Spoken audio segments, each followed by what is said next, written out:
En el libro de Deuteronomio 23, versículos 24 y 25 está escrito: Cuando entres en la viña de tu prójimo, podrás comer uvas hasta saciarte, mas no podrás llenar tu cesto.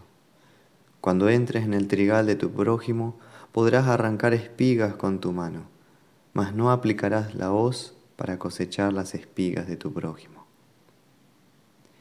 Y aconteció que al pasar Cristo por los sembrados un día de reposo, es decir, un sábado, sus discípulos, andando, comenzaron a arrancar espigas para calmar su hambre. Como acabamos de escuchar, esto estaba permitido en la ley de Moisés. Dios pide caridad y hospitalidad, incluso en día sábado, día de culto para Israel.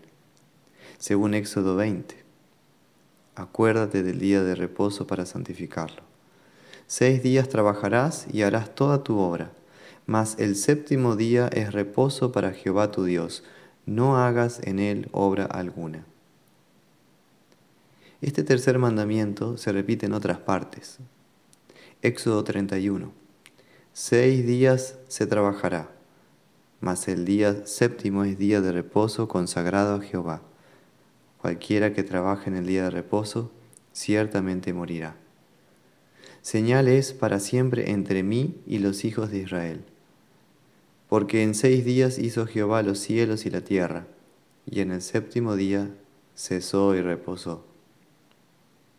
También leemos en Éxodo 34, 6 días trabajarás, mas en el séptimo día descansarás. Aun si debieras arar o cosechar, tú descansarás. Y Levítico 23, 6 días se trabajará, mas el séptimo día será de reposo, santa convocación. Ningún trabajo haréis. Día de reposo es de Jehová en donde quiera que habitéis. Pero en el tiempo de Jesús, Israel solo cumplía en apariencia el sábado. Su sentido espiritual, que consistía en destinar un tiempo en la semana para escuchar la palabra de Dios, que santifica nuestra vida, había dejado lugar a una mera observancia exterior. Y por eso, entonces los fariseos le dijeron a Jesús: Mira, ¿por qué hacen tus discípulos en el día de reposo lo que no es lícito? Pero, según leímos, la ley permitía arrancar espigas al cruzar un campo para saciar el hambre, cuando había necesidad, incluso en sábado. O también permitía salvar una vida, como leemos después en Marcos 3, 1 al 6. Pero los judíos del tiempo de Cristo se habían quedado con la letra externa de la ley, con un cumplimiento formal, y no tenían en cuenta el espíritu de la ley, como bien demuestra Cristo con su caridad y misericordia por sus discípulos hambrientos. Y por eso Él no los condenó ni les prohibió arrancar espigas en sábado. Ni tampoco el mismo Jesús se privó de sanar a un enfermo en día sábado. Y en consonancia con esto es que el doctor Lutero en el Catecismo Menor enseña sobre el tercer mandamiento: santifica el día de reposo. ¿Qué significa esto? Debemos temer y amar a Dios, y por lo tanto no tener en poco la predicación y su palabra, mas debemos tenerla por santa y oírla y aprenderla de buena gana. Además, podemos añadir su explicación del Catecismo Mayor. Lutero enseña con respecto al sentido espiritual del sábado y del tercer mandamiento para los cristianos lo siguiente. Decimos día de reposo ateniéndonos a la palabra hebrea sabbat, que significa descansar después del trabajo. Dios mismo en el Antiguo Testamento escogió el séptimo día y lo instituyó como el día festivo, ordenando que éste mismo fuera santificado más que todos los demás días. Por lo tanto, en lo que se refiere a este reposo exterior, Este mandamiento ha sido impuesto únicamente a los judíos. Sin embargo, los mismos judíos limitaron mucho el sentido del sábado y abusaron de él groseramente, de tal manera que llegaron también a escarnecer a Cristo y no podían soportar las obras que ellos mismos, Jesús y sus discípulos, hacían en el sábado, como se lee en el Evangelio. Precisamente, como si con no realizar obra alguna exterior se debiese cumplir el mandamiento, lo que no era la intención. Por consiguiente, no nos atañe como cristianos el sentido verbal externo del presente mandamiento, pues se trata de una cosa totalmente externa, semejante a otros preceptos del Antiguo Testamento relacionados con costumbres, gentes, comidas, tiempos y lugares determinados. De todas estas cosas hemos sido librados por Jesucristo. Como Cristo enseña en este Evangelio de Marcos 2, el día de reposo fue hecho por causa del hombre, y no el hombre por causa del día de reposo. Por tanto, el Hijo del Hombre es Señor aún del día de reposo.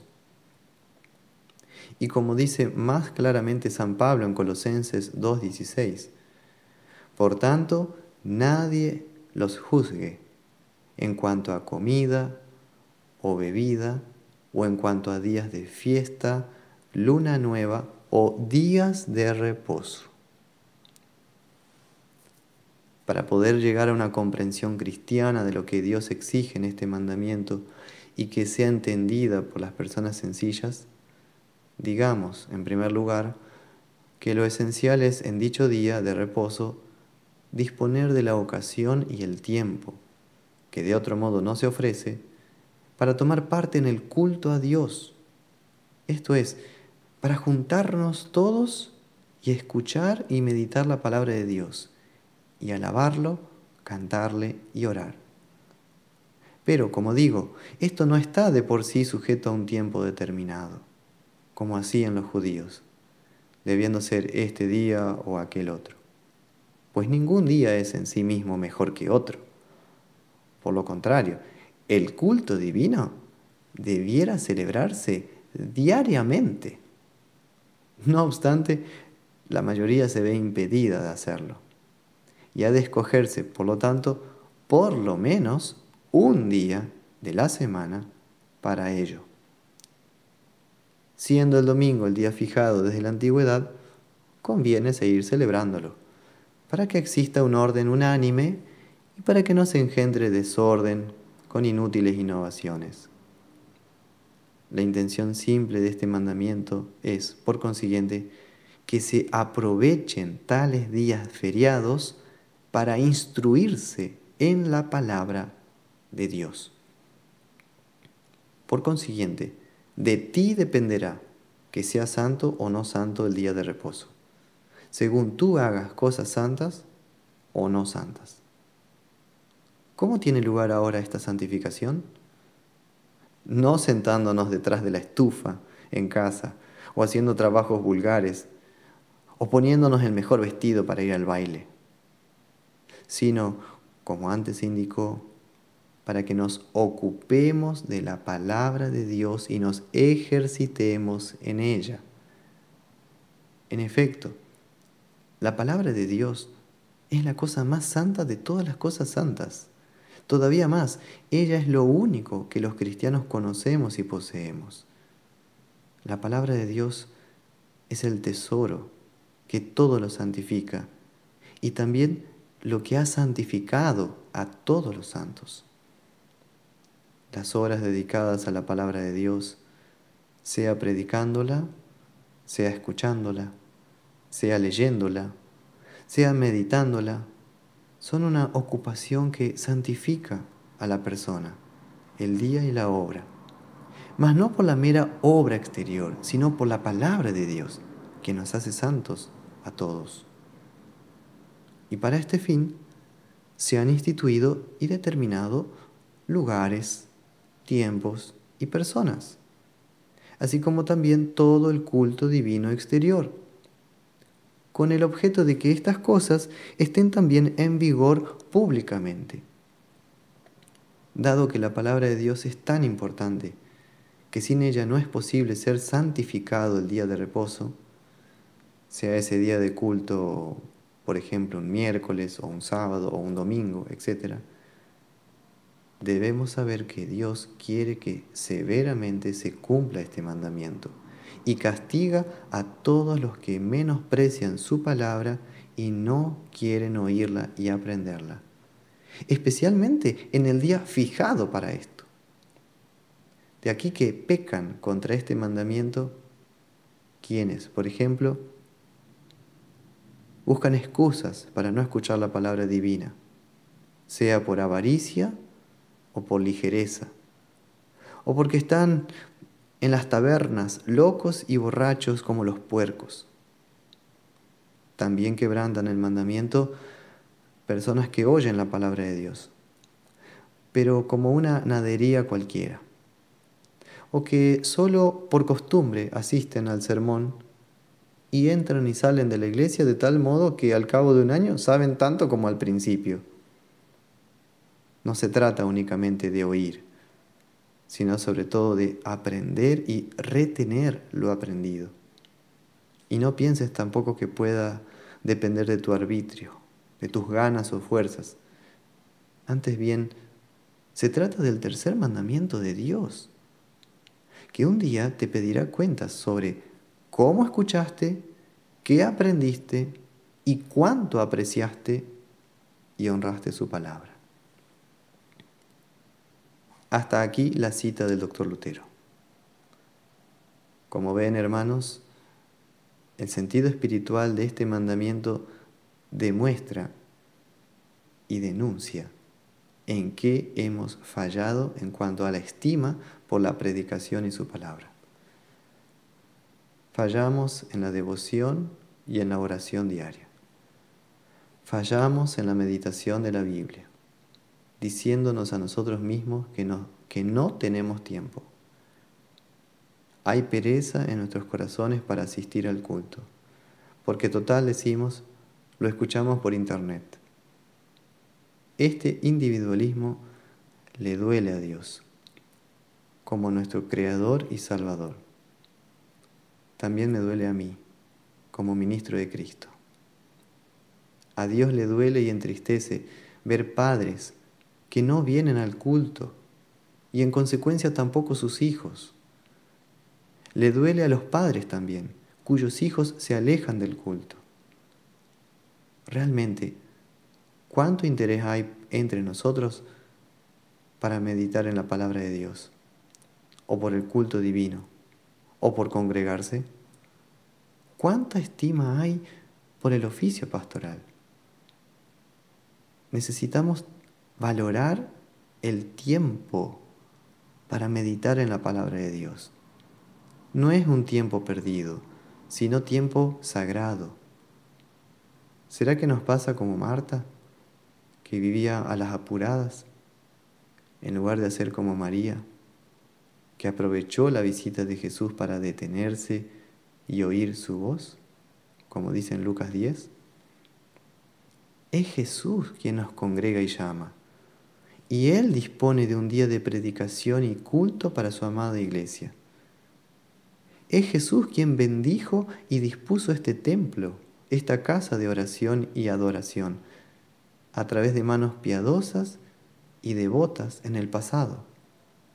¿Acaso no cuidaremos como iglesia estos presentes de Cristo? Jesús es nuestra paz. Él es el Señor del día de reposo, el Señor que nos da descanso y reposo mediante su perdón, logrado por nosotros en la cruz. Así, por la fe, mi alma reposa en Jesús, mi Señor de paz y descanso.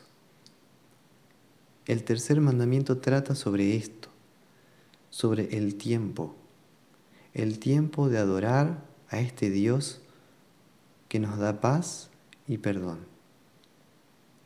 Si no dedicamos tiempo a escuchar a este Dios, es porque no queremos adorarlo. No queremos que Dios sea Dios en nuestras vidas. En consecuencia, ¿en quién tendremos paz? ¿En dónde descansará nuestra alma? Por eso el culto debe ser la actividad central y principal de nuestra semana, porque es desde allí que Cristo anima a su iglesia y la guía con su palabra de paz. Jesús instituyó el culto del Nuevo Testamento en torno a su palabra y su Santa Cena. Por eso dijo el Jueves Santo: haced esto, refiriéndose a la Santa Cena, en memoria de mí. Pero, ¿cuánta memoria tienen de Jesús los que hace tiempo no participan ya de la Santa Cena?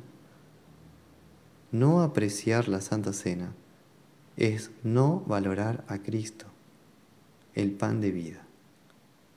De ahí que también son pocos los pastores que quedan, porque ellos mismos ven que el oficio de la predicación, que existe para servir la palabra y los sacramentos, sufre el menosprecio en una iglesia que cada día que pasa va menguando su participación y van quedando menos fieles creyentes, quienes también sufren con su pastor, si es que en esa parroquia hay pastor.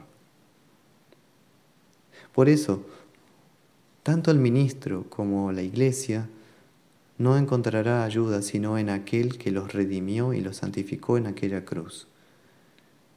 El Señor Jesús no descansó ni por un instante, sino recién una vez que fue crucificado y muerto por nuestros pecados.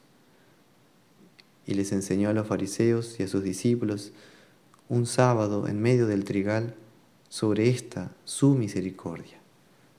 Él les dijo: ¿nunca leísteis lo que hizo David cuando tuvo necesidad y sintió hambre, él y los que con él estaban? ¿Cómo entró en la casa de Dios, siendo Abiatar sumo sacerdote, y comió los panes de la proposición, de los cuales no es lícito comer sino a los sacerdotes, y aún dio a los que con él estaban? Y es que David, siendo perseguido por Saúl, había venido al templo y allí pidió ayuda al sumo sacerdote y le pidió: dame 5 panes o lo que tengas. Y el sacerdote le dio el pan consagrado, los cuales habían sido retirados de la presencia de Jehová y renovados por otros nuevos. Eso está en 1 Samuel capítulo 21. David buscó ayuda en la casa de Dios, buscó pan, y el sacerdote en misericordia le dio, porque Saúl lo perseguía a muerte. Así también los discípulos tomaron espigas de trigo y comieron para saciar su hambre. Y Cristo, nuestro sumo sacerdote, lo permitió por amor, a pesar de la acusación de los fariseos. Así también ustedes han venido a la casa de Dios buscando el pan verdadero, el trigo de Dios de su palabra, a pesar de la oposición del diablo, de las burlas del mundo y de la pereza de nuestra propia carne. Y Jesús en persona, mediante su palabra y Santa Cena, es quien por amor los nutre, alimenta, los ayuda y fortalece en la fe, para calmar el hambre de ustedes de perdón, de consuelo, de paz, de verdad, de justificación, de santidad y de vida eterna. Así, en el culto divino, somos saciados por Cristo, el pan de vida. Como ven, participar del culto es un mandamiento de Dios, pero también, y especialmente, es el Evangelio de Dios, la buena noticia de que Cristo entrega sus dones a la iglesia, donde ella viene para recibir de su Señor. El culto es el momento propicio de la semana, donde Cristo y su iglesia se encuentran. Entonces el culto o servicio divino, o Gottesdienst en alemán, es el cielo en la tierra. Dios viene mediante su palabra y sacramentos. Y nosotros somos escuchados por Dios, por eso oramos y lo alabamos. También ofrendamos a Dios de lo recibido por Dios y lo presentamos ante el altar. Del pan de cada día que Dios nos da, es justo que una parte separemos para Dios, ya sea para la misión de Dios en el mundo, ya sea para el sostén del ministerio de la predicación, o ya sea para la ayuda misericordiosa a los necesitados. Y cuando entendemos esto, el culto ya no será un peso para ti, sino un regalo de Dios para ti, que bendice tu semana y te ofrece la libertad de congregarte, todavía sin miedo a ser perseguido como David por Saúl, a causa de su fe. Dios todavía nos da tiempo de gracia para adorarlo libremente. Por eso, sigan invitando al culto y hablen la palabra de Dios. No caigan en el extremo de los adventistas, de observar solo el sábado como único día de adoración.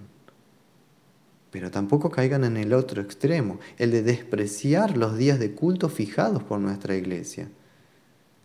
Mantengan firme su libertad cristiana, aprovechando las oportunidades que Dios les da para congregarse, tomando en serio el tercer mandamiento, el de reunirse para meditar en la palabra de Dios, que sacia el alma de perdón, vida y salvación. El mismo Señor Jesús, un sexto día, murió crucificado por nuestros pecados, reposando el sábado en el sepulcro y resucitando victorioso al tercer día de la muerte. También nosotros, en nuestra última hora, reposemos en Cristo, Señor de la paz, en la firme confianza que, en su venida, nos resucitará para la vida eterna. A Él sea todo honor y gloria en su santa iglesia. Amén. Y que la paz de Dios, que sobrepasa todo entendimiento humano, guarde sus corazones y mentes en Cristo Jesús para la vida eterna. Amén.